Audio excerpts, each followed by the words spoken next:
There are cars that can be lifted up and down freely in place like they're dancing. How does it work? Let's find out. The reason why cars can do this.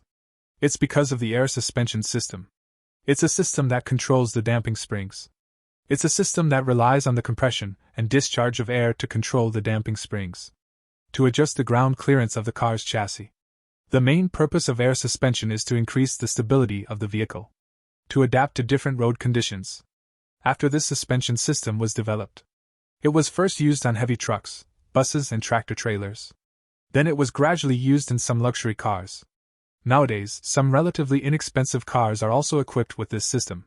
The air suspension system consists of air springs, tanks, compressors, guides, and sensors.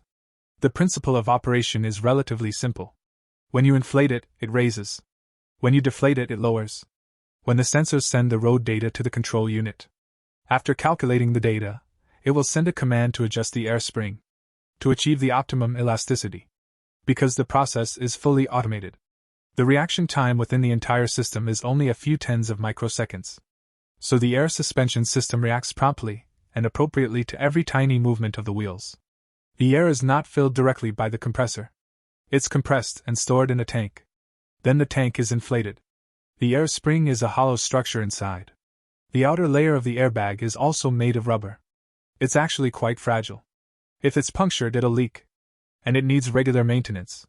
The air suspension not only ensures comfort when facing small bumps, it also ensures a good amount of support.